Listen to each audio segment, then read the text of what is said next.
Terça-feira, 4 de janeiro de 2022, está no ar mais uma edição especial de férias do jornal Rádio PT. Hoje você confere a reprise do modo petista de governar da prefeita de Apuiarés, no Ceará, Iris Maria. Acompanhe também o papo sobre pobreza menstrual com a escritora e ativista Nana Queiroz, autora do livro Presos que Menstruam. A Iris Maria, seja bem-vinda, prefeita, ao jornal Rádio PT. Muito obrigada por ter encontrado um espaço na sua agenda para nos atender. Seja bem-vinda. Obrigada, bom dia a todos que fazem a Rádio PT, a TV PT, esse veículo de comunicação que tem sido tão importante para levar informação a toda a população brasileira a partir de tantos diálogos que é feito nesse espaço. Para mim é uma alegria poder estar participando, eu que agradeço a oportunidade, fico muito feliz de poder conversar com vocês. Saúdo também todos os internautas que nos acompanham aí pelo canal do YouTube, por todos os veículos de comunicação onde a Rádio PT e a TV PT têm alcance. Obrigada. Que bom, Iris. Olha, você foi eleita em 2018, por isso que a gente está chamando você de nova geração do PT. A gente tem colhido depoimentos dos vereadores e vereadoras, prefeitos e prefeitas que se elegeram em 2018, chamando esse novo exército, né, de nova geração do PT. Esse é o seu primeiro mandato, portanto, e você é a primeira mulher a ocupar esse cargo. Então, já tem um diferencial aí. A gente sabe que o Partido das Trabalhadoras e Trabalhadores luta incansavelmente para que a gente tenha paridade, né, de oportunidade e de ocupação dos lugares públicos. Como é que foi para você passar por uma campanha e como tem sido ser prefeita numa sociedade tão machista como a nossa? Bom, é um desafio enorme, não é? Além de ser a primeira mulher a ocupar o executivo, no executivo municipal na minha cidade, eu sou também a única mulher eleita pelo Partido dos Trabalhadores no estado do Ceará. Então, vem uma carga de responsabilidade a mais, mas também uma alegria grande. Eu não tenho dúvidas de que a ocupação nossa das mulheres no espaço, a partir dos outros espaços que nós ainda temos tanta dificuldade de se inserir por conta de viver em uma sociedade que o machismo ainda impera, que a desigualdade social de gênero ainda é muito forte, eu não tenho dúvida de que hoje o Partido dos Trabalhadores, ou já há algum tempo, é o partido mais democrático que existe no que diz respeito a essa participação, a trabalhar a igualdade de gênero, a diminuir essa desigualdade que existe na sociedade. Então, eu primeiro sou muito feliz de fazer parte deste partido, que mudou a vida do Brasil, que mudou a vida de brasileiros e brasileiras. Está hoje ocupando esse cargo na minha cidade, estando prefeita do meu município, pelo Partido dos... Além de uma responsabilidade muito grande, eu me sinto muito grata. Então, é óbvio de que a gente enfrenta diariamente uma série de dificuldades, porque nós mulheres precisamos, é como se a gente precisasse provar todos os dias que nós somos capazes, que a gente pode fazer, que a gente sabe fazer. Mas, a partir do modo petista de governar, a partir do modelo de gestão que a gente vem tentando implementar, tantas mulheres, tantos homens também comprometidos com a população a qual representa, a gente vem ocupando esse espaço e, de alguma forma, provando para a sociedade que a gente não está tomando lugar de ninguém, mas, na verdade, nós estamos ocupando um lugar que é de homens, que é de mulheres, que é de jovens, que é da terceira idade. Então, é nessa forma de fazer que a gente mostra esse diferencial. Por falar em forma de fazer, já que nós estamos no modo petista de governar do nosso programa, Iris, eu queria saber de você, qual é o seu modo petista de governar Apuiarés? O que tem de diferente na sua gestão? Bom, eu tenho alguns, determinei, na verdade, na construção, primeiro que A candidatura ela já foi uma construção coletiva do Partido dos Trabalhadores, do Diretório Municipal, aqui na cidade de Apuiarés, mas que nós fomos ampliando esse diálogo para outras organizações, mas tem uma presença muito forte da classe trabalhadora. Eu sou uma jovem agricultora, uma mulher feminista, que pela primeira vez se candidatou a um cargo público e esteve, né, foi vitoriosa. O vice-prefeito é também do Partido dos Trabalhadores, é um professor da rede pública municipal e estadual há mais de 20 anos, que também pela primeira vez esteve candidato. Então, essa presença da classe trabalhadora, ela é muito forte hoje na gestão, no governo municipal aqui em Apuiarés. E nós carregamos, tem três questões que são pilares muito importantes que nós trazemos nesse nosso modo petista de governar, que é fazer uma gestão participativa, uma gestão transparente e uma gestão que tenha na sua centralidade também o compromisso com os interesses coletivos da população. A partir dessa nossa decisão de ter na nossa gestão, no nosso modo petista de governar, esses três pilares, então nós fomos, ao longo desses 9 meses de gestão, determinando a partir desses pilares o nosso modelo de gestão, que é muito diferente de tudo que já aconteceu em Apuiarés.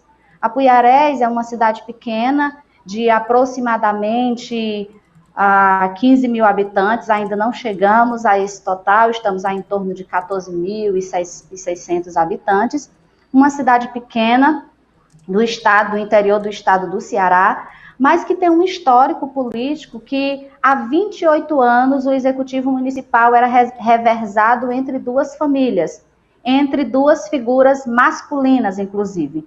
Então, a minha vinda para este espaço, ela vem também como uma quebra de paradigmas muito grande, mas como um rompimento do que estava estabelecido há quase 30 anos no município. Então, a campanha, ela já foi diferente. E agora, na gestão, a gente vem colocando, de fato, para a população esse novo modelo de fazer gestão pública. Então, a partir da nossa decisão de fazer uma gestão participativa, nós fortalecemos e criamos alguns mecanismos que garantissem a participação da população na gestão. Tem uma palavra que eu cito muito, que é a importância da corresponsabilidade. A população ela só se sente corresponsável pelos serviços públicos que chegam até ela ao tempo em que você traz a população para dentro da gestão. Então, nós fortalecemos a nossa ouvidoria. Hoje a gente tem uma ouvidoria forte e atuante no município de Apuiarés. Nós fortalecemos os espaços dos conselhos municipais, fazendo a recomposição dos conselhos, criando novos conselhos municipais como mecanismos da participação popular. E nós tivemos uma primeira experiência em Apuiarés, que foi de construir o nosso plano plurianual de forma participativa. Então, eu desci com toda a equipe de secretariados para as regiões da zona rural do município e também na sede do município, onde nós construímos junto com a população o nosso PPA de forma participativa, ouvindo a população. Nós somos de Apuiarés. Eu sou de Apuiarés, nasci e durante toda a minha vida estive aqui tendo algumas experiências de trabalho, mas uma identidade, um pertencimento muito forte com esse lugar. Mas você só conhece verdadeiramente quais são as principais demandas, os principais anseios da população, de uma comunidade que está, por exemplo, a 30 quilômetros da sede do município, se você for lá e se disponibilizar a fazer a escuta. Então, essa experiência de ter construído o PPA de forma participativa foi um marco muito importante, onde nós demarcamos, inclusive, essa nossa decisão de fazer, de fato, uma gestão participativa. No que diz respeito à transparência, aí nós temos feito vários investimentos na área da comunicação. Eu dialogo hoje, durante a campanha, eu tive a experiência de fazer diversas lives, então, esse cenário de pandemia nos levou, enquanto candidatos, a fazer uma campanha aproveitando muito da tecnologia. Mesmo em Apuiarés, ainda tendo muita dificuldade com a internet, que há de melhorar nos próximos dias, aí com o programa do governo do estado, mas a gente ainda tem muita dificuldade com a internet que não é de boa qualidade. Mas durante a campanha, eu já demarquei esse espaço muito importante das redes sociais. Então, tive várias lives eu fazia para me comunicar com a população. Mas isso nós continuamos fazendo também depois que eu assumi enquanto gestora deste município. Então, nas lives eu converso com a população sobre tudo da gestão. A população, ela teve a oportunidade de, pela primeira vez, ver uma gestora colocando para eles e para elas, para os cidadãos e cidadãs comuns, como é que se dá a gestão pública, por que muitas coisas demoram, o que é mesmo processo de licitação, que o dinheiro público não é gasto, a gente não pode utilizar o dinheiro público de uma forma simplificada, como a gente utiliza, por exemplo, nas nossas casas, que há toda uma responsabilidade e uma burocracia que envolve o gasto desse dinheiro público. Então, eu tenho dado muita transparência para a população.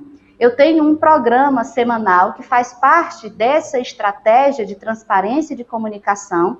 Eu tenho um programa semanal na rádio, uma rádio local, nós temos uma rádio comunitária em Apuiarés, e nessa rádio local eu tenho um programa semanal que é Café com a Prefeita. Então, neste programa, é um programa de em torno de 30 a 40 minutos, que toda quarta-feira, além de ele ser transmitido pela rádio, mas a gente também faz a retransmissão pelas redes sociais, pela minha rede oficial no Facebook, Iris Maria. Então, a população tem um outro espaço, onde ela tem a gestora principal do município ali, colocando tudo sobre a gestão, o que está acontecendo, dialogando com a população, algo parecido com o que aqui a Rádio PT vem fazendo, né? Então, esse programa tem sido muito importante. Eu tenho certeza que sim, Iris. Inclusive, eu ia até estranhar se você ainda não estivesse no rádio, porque vai ser radiofônica, sim, lá em Apuiarés. Você é uma ótima comunicadora, fala super bem. E nós estamos felizes de poder estabelecer essa conexão. Inclusive, queria te sugerir, depois nós vamos encaminhar para você a edição dessa nossa conversa. Vamos transformar num podcast para você poder distribuir pelos seus contatos, pela sua base eleitoral e retransmitir na rádio comunitária. Rádio essa que a gente manda um abraço aqui de Rádio PT para ela, especialmente. Infelizmente, o nosso tempo está terminando. Eu queria que você deixasse uma mensagem para a gente, né, para a nossa rádio, uma saudação. E já te digo que nós vamos retomar esse contato em outras oportunidades, principalmente para você fazer um balanço da sua gestão. A Rádio PT está com os microfones abertos e a TV PT também para receber você, viu, Iris? Foi ótimo conversar contigo nesta manhã de quinta-feira. Obrigada, eu que agradeço pelo material, nos encaminhe sim, faremos essa, inclusive a minha equipe de comunicação está fazendo, né, está na minha página do YouTube, também está sendo retransmitido nesse momento essa entrevista. Agradeço muito o espaço, tá? Dizer para vocês que eu fico muito feliz de poder dialogar aqui com vocês na Rádio PT. Espero que a partir dessa, mesmo que de uma forma rápida colocada aqui, que esse modo petista de governar em Apuiarés, que seja inspiração também para tantos gestores que fazem o Partido dos Trabalhadores aí pelo Brasil afora. Podem ter certeza que Apuiarés é uma cidade pequena, de um povo muito acolhedor, e que hoje tem, à frente da gestão, pessoas muito com a população e que vem buscando atender como forma prioritária essas demandas que são coletivas da população, no sentido de desenvolver mais a nossa cidade e de melhorar a vida da população. Muito obrigada e um forte abraço a todos e todas. Um forte abraço, Iris, um bom final de semana. Nós conversamos com a simpática prefeita de Apuiarés, Iris Maria, e o seu modo petista de governar. Até a próxima, querida. Um ótimo final de semana. Bom dia, Nana. Seja bem-vinda ao Jornal Rádio PT. Bom dia. Bom dia, ouvintes. Bom dia a todos aí que estão acompanhando a gente. Nós agradecemos demais a sua disponibilidade nessa véspera de feriado para conversar conosco. Obrigada por ter aceito, portanto, o nosso convite. E a gente começa conversando, explicando, pedindo para você explicar para a gente o que significa pobreza menstrual. Pobreza menstrual é quando uma pessoa não tem acesso aos insumos de saúde e de higiene para lidar com a própria menstruação. Simples assim. Né? É engraçado quando o presidente diz que isso é um item não essencial. Eu gostaria muito de fazer um experimento com o presidente e colocar uma torneirinha, né, na cueca dele vazando sangue durante 5 dias no mês, para ele ver se é não essencial essa produção, né? Se ele consegue continuar governando a República, fazendo seus trabalhos, sem pôr absorvente, com os ternos dele vazando sangue, né? E ver o que ele acharia. Acho que seria uma experiência bastante ilustrativa para ele, que talvez ensinasse um pouquinho de empatia e um pouquinho de visão. Pois eu vou te dizer, na verdade, a menstruação, o período, o ciclo menstrual, né? Ele está aivado, ele é cheio de vários tabus, né? O maior deles, a maior preocupação das meninas, das adolescentes, das mulheres, é passar por uma situação vexatória, de ter exatamente a roupa manchada, de como é que ela vai fazer corretamente a sua higiene. A gente sabe que precisa fazer a troca do absorvente várias vezes ao longo do dia. Existem aqueles dias que a menstruação está mais intensa, os outros dias menos. Agora, na verdade, eu até parei para pensar, enquanto você falava, sobre essa analogia de fazer o presidente menstruar, que seja para ele ver o quanto é bom. Ele não. Os legisladores todos os homens que constroem as políticas públicas e executam as políticas públicas. E a gente nem falou, né, sobre vamos dizer, os efeitos colaterais, né? Aquela dor de cabeça, aquele cansaço no corpo, aquela vontade de ficar na cama, aquela cãibra nas pernas, muitas vezes as dores aqui na região dos rins. Ou seja, como você disse, o que está sendo pedido é o mínimo, é o básico, né, Nana? A gente podia estar pedindo também acesso à medicação de controle de cólica, medicação de controle de dor de cabeça, né? Isso seria o adequado. Para garantir acesso uniforme a todo mundo, tendo dinheiro ou não. O que eu acho que é importante pensar, assim, primeiro eu acho que é importante a gente saber que nem toda mulher experimenta esses sintomas durante a menstruação, porque quando a gente generaliza também, a gente reforça o tabu, né, de que, ela tá de TPM, ela tá de mau humor por causa disso, que são comentários super desagradáveis. Eu, por exemplo, não tenho TPM, não tenho cólica, né, eu menstruo muito, eu tenho 2, né? Mas eu preciso trocar absorvente cada 2 horas, né? Então eu imagino que eu, por exemplo, não sairia de casa em dias em que eu estou na minha mais plena competência profissional. Eu não trabalharia se não tivesse absorventes, né? Então, o que perde? Perde a sociedade, perde a economia, perde a minha família, né? Eu acho que o presidente Bolsonaro, como sempre, é uma pessoa de visão muito limitada. É míope, né? Ele não consegue ver 2 passos no futuro. Então, o que ele não entende é que no momento em que você está lutando pela recuperação econômica do país, em que você tem tanta gente, eu não sei se você tem observado, mas eu tenho visto famílias na rua, né? O perfil das pessoas que estão em situação de rua mudou, né? Tem pessoas que trabalhavam até outro dia, tinham suas casas, não sei o quê, e agora estão morando na rua. Essas pessoas, quando são mulheres ou homens trans, na maioria das vezes experimentam menstruação e pobreza menstrual, né? Como que uma pessoa numa situação de rua, ela vai conseguir se reerguer se ela não consegue nem manter a firmeza de trabalho? Ela não consegue ir ao trabalho nos dias que ela está menstruada, porque que empregador vai aceitar, por exemplo, uma caixa de supermercado que fica vazando sangue, né? E a verdade é que isso nem deveria ser um constrangimento tão grande. Vazar um pouco de sangue na calcinha numa menina pequena que ainda está aprendendo como lidar com a própria menstruação, devia ser um tema muito natural, devia ser como espirrar ou tossir, né? Porque é uma coisa natural do corpo. Mas como a gente pensa o corpo masculino como corpo padrão, qualquer coisa que faz o corpo feminino é visto como anormal, é visto como fora da regra, é visto como nojento. né? Certamente. E cada vez que a gente evidencia diferenças entre o masculino e o feminino numa sociedade que quer negar que somos diferentes, porém com os mesmos direitos, realmente fica muito evidente, e isso deve ser evitado, isso deve ser ocultado, sobretudo, né? E, nossa, eu fico pensando, te ouvindo novamente, fiquei imaginando várias situações. Para além da questão econômica que você diz, né, que essas famílias realmente elas vão se reerguer, elas vão sair dessa situação de rua se tiver oportunidade, mas sobretudo pela humanidade, né? Você no início da sua participação falou de empatia, né?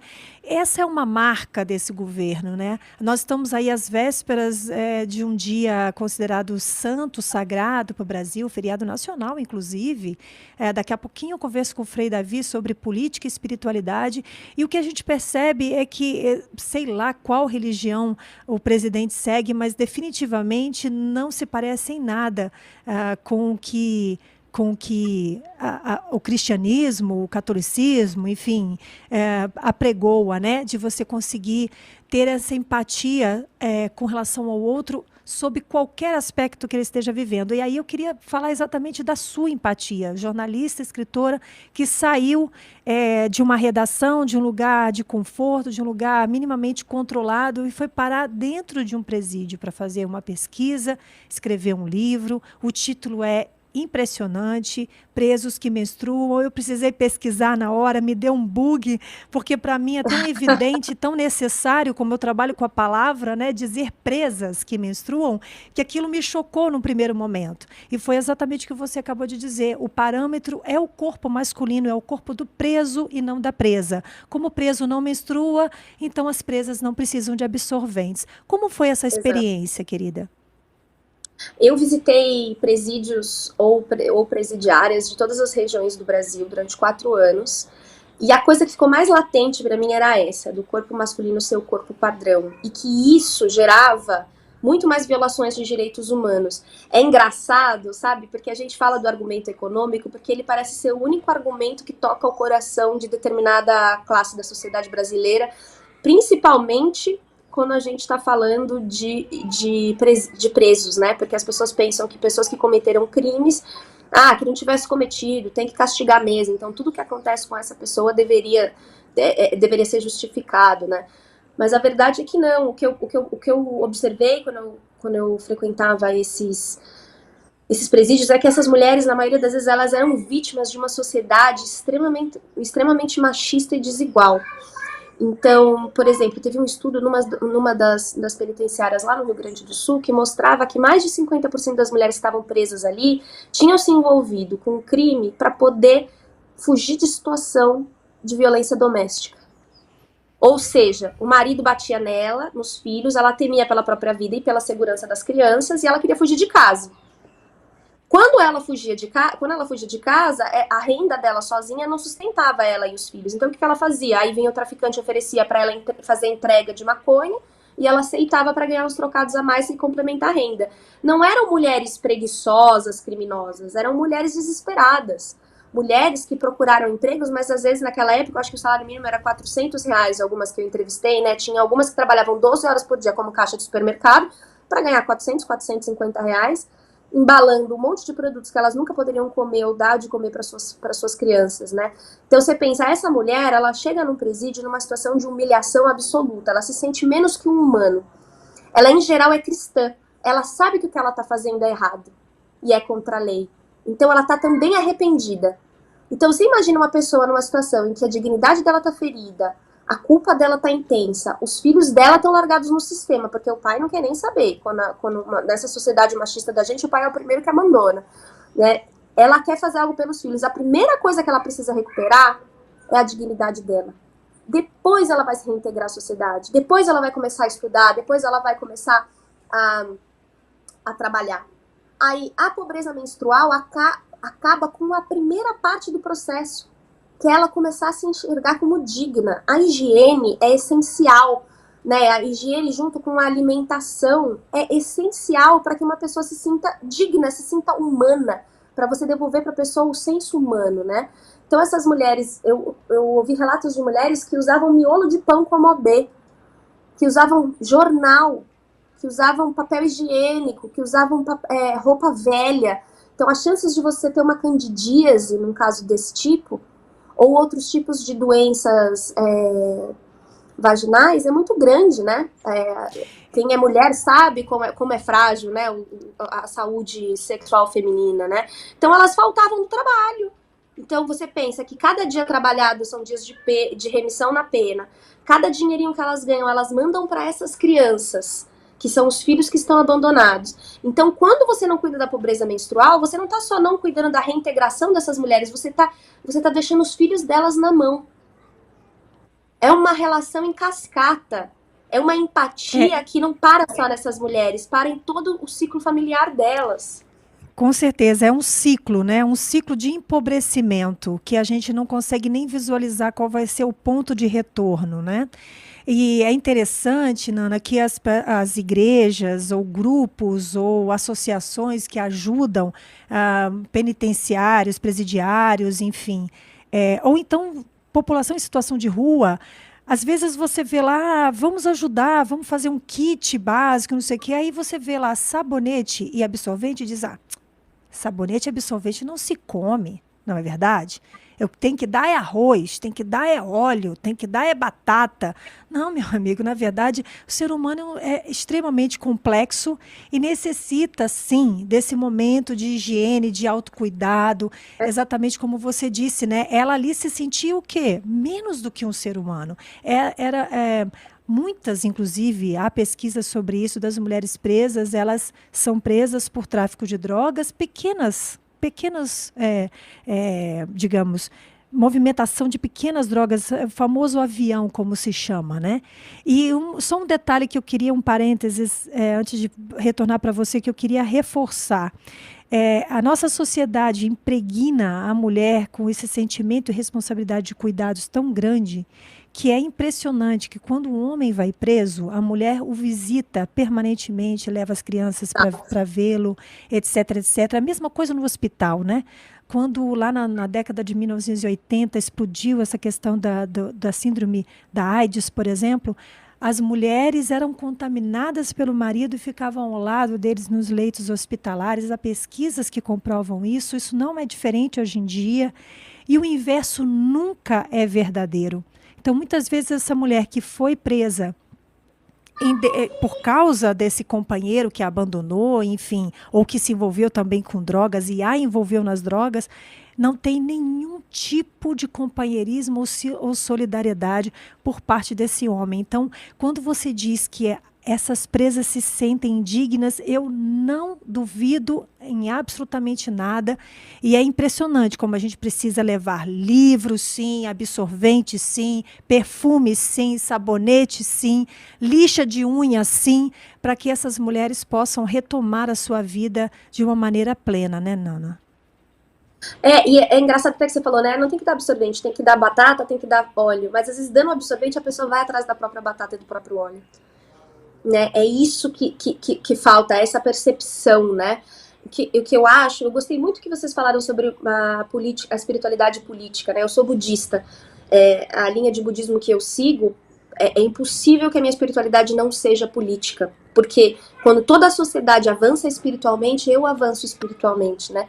Então, eu não consigo imaginar, assim, o inferno espiritual que é uma pessoa praticar uma política de exclusão, uma política que não enxergue, porque o que acontece, né, se você pensar racionalmente, vou até tirar o argumento espiritual de cena, quanto mais você exclui, e aí quando você fala do sistema carcerário, isso é muito latente, mais você se isola. Você pode enriquecer o quanto você quiser, você pode colocar no presídio todo mundo que te incomoda. O que vai acontecer? Vai acontecer uma hora que o presídio não vai mais sustentar. E que você vai ter que pagar tanto imposto para custear essas pessoas presas que você vai ficar um custo para você muito grande, né? E essas pessoas, elas vão acabar dando medo em você. Então você vai se fechar numa política do medo. É uma política do medo que só vê o outro não como humano, mas como ameaça, né? E é essa política que está levando a esse encarceramento em massa. quando você pensa assim, o que é mais fácil, mais humano e mais econômico? Pagar um curso de profissionalização para uma mulher que teve que fugir de uma situação de violência doméstica, para que ela ganhe melhor e consiga sustentar os próprios filhos, ou pagar para ela ficar presa durante 5, 6 anos cumprindo pena por pequeno tráfico. E é muito diferente, né? Porque um curso, vamos dizer assim, um curso no Senai, no Senac, quando ela for aprender, sei lá, gastronomia, ou estética, ou outras profissões super dignas que você pode aprender em pouco tempo, custa o quê? R$600 por mês. Uma pessoa presa custa de 2 a 5 mil reais por mês para o Estado. Sem contar os filhos dessa pessoa, o quanto eles sofrem, né? E as pessoas que acham assim, bandido bom é bandido morto, e os filhos do bandido? Você realmente gosta de condenar crianças a uma realidade desse tipo, desde tão cedo, né? Então, que pequenez isso gera para sua alma, para sua psique, para sua vida política, para sua vida existencial, né? É uma coisa muito pequena. Te empequenece, não empequenece o outro, empequenece você, né? É engraçado porque a gente fica discutindo, tem que ver a humanidade do outro. Mas no fundo, o que está em jogo é a nossa humanidade. É que tipo de sociedade que a gente quer ser? A gente quer ser uma sociedade humana? Porque uma sociedade humana não tranca mulheres feito bicho numa cela escura, sem ter acesso à higiene pessoal, sem ter acesso a trabalho, educação e como cuidar dos filhos que estão abandonados do lado de fora. Uma sociedade humana simplesmente não faz isso. Aí você pode falar o que você quiser dessa gente, mas quem é desumano é quem coloca essas mulheres nessa situação. Certamente, Nana. E é impressionante, ontem eu estava ouvindo a missa, que a minha mãe mora comigo e ela assiste a missa todo domingo, e eu estava ouvindo a missa numa prelesia, não sei como se fala, o sermão lá do celebrante.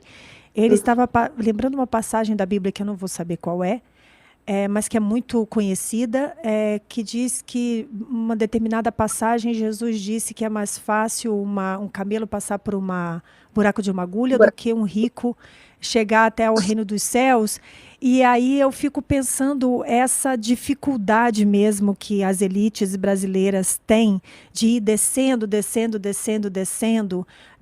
no sentido não da dignidade humana, mas assim de não tenho isso, eu não tenho aquilo, eu não tenho aquilo outro, até chegar numa condição tal que perceba o quão desumano é essa desigualdade social abismal que existe no Brasil, que não é uma desigualdade social aí sabe, a classe C que existiu nos governos do PT, ela foi absolutamente extinta, né?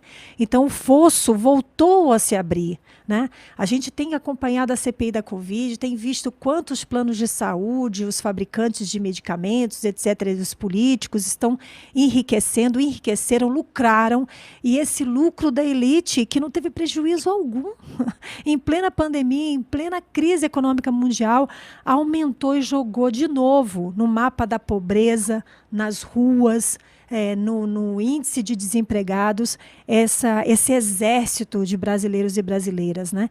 E aí eu fico pensando, Nana, o que pode, assim, ainda há que se esperançar, como diria Paulo Freire, porque o que eu percebi como jornalista, acompanhando as redes sociais, acompanhando o noticiário, foi uma gigante mobilização que aconteceu desde a semana passada. Vários memes, né? Inclusive tem um que eu achei muito interessante, dizendo assim, olha, se organizar direitinho, as mulheres que menstruam derrubam todos os brasileiros, todos os eleitores, melhor dizendo, né, na mesma lógica que você, os eleitores que menstruam conseguem derrubar Bolsonaro no próximo ano. Então, assim, são eleitoras, a gente não pode esquecer disso, são dignas de um trabalho, são mães, são mulheres, mas, sobretudo, são humanas. E aí eu queria que você comentasse isso. Assim, você esperava esse tipo de mobilização que saiu do mundo político, ganhou as ruas, ganhou as redes sociais e teve toda essa repercussão? A que você atribui essa mobilização toda? Eu nunca esperava isso. Quando eu, menininha, eu comecei a estudar o tema, visitar presídios e estudar esse tema, e eu estava no meu último ano da faculdade, 20 e poucos anos, né? Eu jamais imaginava que isso pudesse importar para alguém.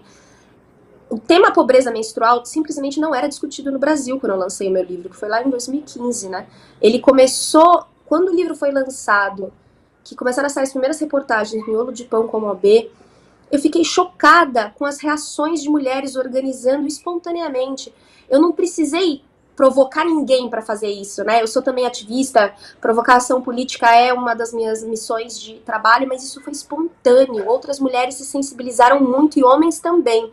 E eu lembro muito daquela... Eu tenho uma camiseta que tá escrita assim, nunca se esqueça que a sua primeira casa foi uma mulher, né? Eu acho que isso é parte de como isso gerou empatia para as pessoas. Porque, ao contrário do presidente, a maioria das pessoas se lembra que as suas mães menstruavam e graças a essa habilidade milagrosa, elas existem, né? É graças à menstruação que cada um de nós está aqui. Devemos a ela isso, né? E eu penso que uma ação política muito interessante, que a gente pode até pensar em orquestrar, é que todas as pessoas que menstruam, todas as mulheres que menstruam e os homens trans que menstruam no Brasil, façam greve durante alguns meses nos dias da menstruação. Então, já que não é essencial o item de higiene menstrual, durante os 5 dias que menstruamos, ficaremos em casa. Vamos ver o que vai acontecer com esse país. Vai parar. Vai parar. Se caminhoneiro tem poder de parar a economia do país, imagine se todas as pessoas que menstruam pararem ao mesmo tempo, né? Nós temos um poder muito grande nas nossas mãos. Nós não podemos ser a única maioria que é tratada como minoria nesse país. Chega. Chega de deixar um homem branco, rico, corrupto, dizer pra gente que gastar não sei quantos milhões com absorvente não é ok, mas gastar não sei quantos milhões com propina da vacina, pagando $1 por vacina, é ok. Onde estão as prioridades, né? Onde estão as prioridades quem é a sociedade que esse governo associa? Eu não entendo uma pessoa que se define como cristã e evangélica e ainda defende um governo que é simplesmente desumano, que é simplesmente cruel. Porque você brecar a distribuição de absorventes gratuitos para pessoas pobres, a única palavra para descrever isso é crueldade. Com certeza. Nana, a gente infelizmente vai ter que ir para os encerramentos, assim, para o final da nossa conversa, que está maravilhosa. Quero, inclusive, anunciar a você e a todo mundo que está nos acompanhando que depois nós vamos fazer um podcast dessa nossa conversa, vai estar disponível para você encaminhar para quem você desejar, e nós também vamos colocar no perfil no Spotify. Mas antes, está acontecendo um pequeno debate aqui no nosso chat sobre a questão racial, que nós não tínhamos comentado ainda, né? Então, a Sim. Silvia de Mendonça está tentando frisar isso. Para além da questão econômica ou humanitária, há uma questão racial também entre essas presidiárias. Eu gostaria que você comentasse, Nana, antes da gente se despedir. A Silvia faz um argumento que é extremamente pertinente, né? Quando você olha os presídios femininos, você tem uma paleta de cores de pele muito clara, né? Dificilmente você vê uma mulher loirinha do olho azul presa. É impressionante. O tratamento de pessoas, de mulheres negras, no sistema carcerário, no momento em que elas entram, até pelo sistema de justiça, para serem julgadas, é maior. Quando eu entrevistava mulheres negras, elas tinham passado, ou pardas, né? Dependendo como elas se definiam, ou até mulheres que se definiam como brancas, mas que aos olhos do mundo poderiam ser entendidas como negras em alguns momentos, porque a gente sabe que a questão racial no Brasil é bastante complexa, dependendo dos círculos em que você transita. Elas sofriam mais tortura, elas sofriam mais abandono, elas sofriam mais pobreza, né? Não é à toa que a maior parte das mulheres presas no Brasil é preta ou parda. Então, quando você pensa nisso, você pensa, olha, a maior parte das mulheres presas no Brasil é preta ou parda. A maior parte das pessoas que sofrem com pobreza menstrual no sistema carcerário brasileiro é preta ou parda. Acabou. Certo. Agora, e aí você... conta pra gente, querida, onde encontrar esse importantíssimo, imprescindível livro, e se ele está disponível também em PDF ou só fisicamente nas lojas. Como é que a gente acessa o Presos que Menstruam? O Presos que Menstruam, ele está à venda quase em todo lugar que vende livro, e ele também tem em formato e-book, tem também, eu sei que tem até pirata, para quem não tiver dinheiro de comprar, mas defendo que comprem para valorizar não só o meu trabalho, como também o das editoras que patrocinarem se puderem. mas ele está disponível em todo lugar. Mas mais do que fazer propaganda do Presos nesse momento, eu gostaria de falar para vocês procurarem na internet algum projeto de combate à pobreza menstrual, porque enquanto o governo não resolve esse problema, cabe a nós, cidadãos conscientes, fazer a nossa parte e doar aí um pouco de absorvente para ser levado para esses presídios e ajudar essas mulheres a ganharem um pouquinho de dignidade. Certamente. Olha, querida, eu quero te agradecer imensamente sobre a nossa conversa e dizer para vocês que ainda não sabem, vocês que estão na sintonia, se entrarem nas redes do PT, vocês vão saber, nós do Partido dos Trabalhadores e das Trabalhadoras entramos nessa campanha de arrecadação de absorventes. Então, procure o seu diretório, estadual ou municipal, aí na sua cidade, certamente tem um grupo do Partido dos Trabalhadores e das Trabalhadoras para receber essa doação. Olha, mensagem melhor não há, né? Então vamos lá, vamos nos engajar, vamos ler o livro da Nana Queiroz. Um prazer enorme conversar com você, Nana. Até uma próxima oportunidade e que você tenha um bom feriado amanhã. Bom feriado para todos e que a gente viva amanhã uma espiritualidade que faça sentido e que veja o outro aí de maneira complexa, para além da raça, para além do gênero, né? Com certeza. Obrigada pela sua participação. Outro abraço, querida. Nós conversamos com a simpática escritora e jornalista e ativista Nana Queiroz, autora do livro Presos que Menstruam, sobre pobreza menstrual. E como eu falei durante a conversa, esse bate-papo vai se tornar podcast. Você pode acessar e ouvir de novo, acessar também o livro, procurar nas livrarias, enfim.